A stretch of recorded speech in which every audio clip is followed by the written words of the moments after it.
बनाइरहेको छ नि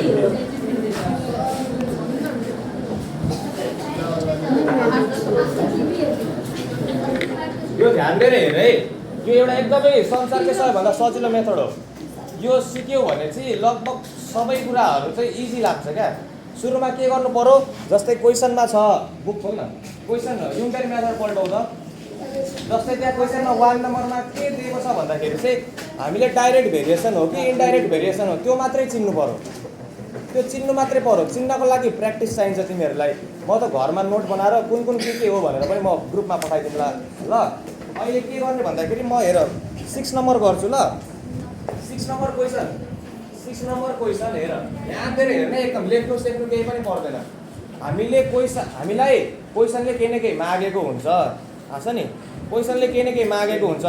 क्वेसनले युनिटरी मेथडमा सुरुमा 2टा भेरिएबल दिएको हुन्छ। जस्तै एउटा मेसिनले 6600 बोतल चाहिँ के गर्छ अरे त, भर्छ अरे।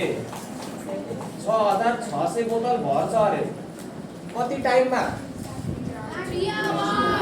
अब आवर्स भनेको टाइममा नापिन्छ। मैले यता टाइम लेख्दै कतिमा? 3 आवर्समा। बोतललाई यता लेखेँ, टाइमलाई यता लेखेँ, ठिक छ? ठिक छ नि। अब अर्को पनि फेरि क्वेसनले अर्को पनि दिएको हुन्छ, एउटा चाहिँ खाली छोडिदिएको हुन्छ हामीले निकाल्न। अर्को के सोधेको छ हामीलाई? 8 hours. How many bottles can be filled भनेपछि बोतल चाहिँ कति फिल्ड हुन्छ त, कति बोतल भर्न सकिन्छ 8 घन्टामा। यो टाइम 3 आवर्स यता लेखेँ। अब अर्को 8 आवर्स, आवर्स यता लेख्ने, जम्मा 2टा त युनिट हुन्छ। अब बोतल्स यता निकाल्नु पर्यो, आवर्स यता निकालेँ मैले। इजी छ कि बुझेन हो कि अझै भन्दिउँ मजाले? अब हेर, वाट भनेको ठाउँमा जहिले पनि एक्स हाल्नु पर्यो, यो त थाहा छ नि। अब हेर, जे छ त्यही लेख्ने मुनि। 6600 लेखेँ, क्लियर छ? मुनि एक्स छ, क्लियर छ? बिचमा डिभाइड दिने, क्लियर छ? यतापट्टिकोलाई पनि सेम लेख्ने, 3 छ, ठिक छ? मुनि 8 छ, ठिक छ? बिचमा इक्वल टु दिने, इजी छ नि। अब के गर्ने, क्रस मल्टिप्लाई गर्न आउँछ नि। इक्वल टु छ भने क्रस मल्टिप्लाई हुन्छ, एक्सले 3लाई मल्टिप्लाई हुन्छ 3x, यसले मल्टिप्लाई हुन्छ 6600 इन्टु 8। अब x भनेको 6600 इन्टु 8 बाई 3 गर्दाखेरि कति हुन्छ? 3 to the 6, 3 to the 6, 00, 22008 into गर्दाखेरि कति हुन्छ? 17600 हो। हेर त, 17600 बोतल छ। यो बुझ्यौ नि? इजी छ। अब डाइरेक्ट भेरिएसन र इन्डाइरेक्ट भेरिएसनमा यही तरिकाले गर्ने हो, खाली एउटा मात्रै अन्तर छ, त्यति मात्रै। त्यो सिम्पल छ। हेर, अब म चाहिँ 6 नम्बरको गरिदिन्छु हेर ल। 5 नम्बरको। 5 नम्बरमा के दिएको छ हामीलाई क्वेसनले?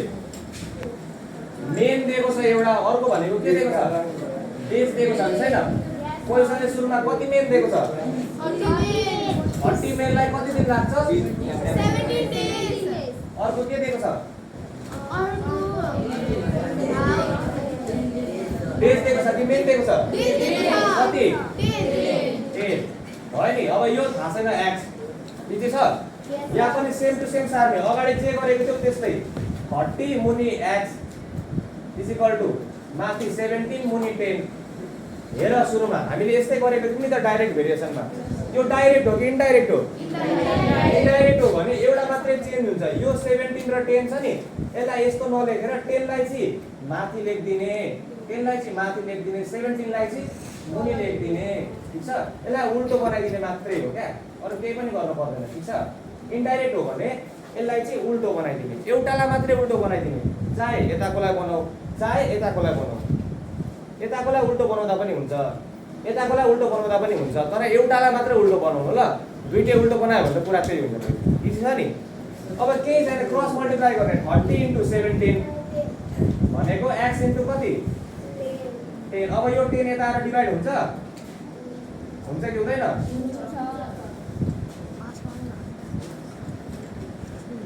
10 3 जा 30। therefore x भनेको कति आयो त? 17 दिया 51 डेज। 51 main sorry. यो बुझ्यो कि बुझेन? डाइरेक्टमा यो तरिका गर्ने, इन्डाइरेक्टमा यो तरिका। सबै सेम, एउटा मात्रै फरक छ, खाली इन्डाइरेक्टमा एउटा यो डेज र मेन भनेको चाहिँ युनि, यो के भन्छ अब आइटम्स जस्तै हो क्या, युनिट जस्तै नाप्ने। यो मेनमा नाप्यो, यो डेजमा नाप्यो, एउटालाई मात्रै उल्टाउने, जुनलाई उल्टाइ पनि हुन्छ। डाइरेक्टमा कसैलाई पनि उल्टाउनु पर्दैन, सेम टु सेम गर्ने। सुरुमा त्यसको लागि डाइरेक्ट हो कि इन्डाइरेक्ट हो चिन्नु पर्यो। डाइरेक्ट हो भने यसरी गर्ने, इन्डाइरेक्ट हो भने यसरी गर्ने। दुईटामा एउटा मात्रै फरक छ। के फरक छ? के फरक छ त? इन्डाइरेक्टमा एउटालाई उल्टाइदिने, यति मात्रै हो। ठिक छ? यति बुझ्यो भने काहीँ कन्फ्युजनै आउँदैन। योभन्दा धेरै केही पनि हुँदैन। Thank you so much.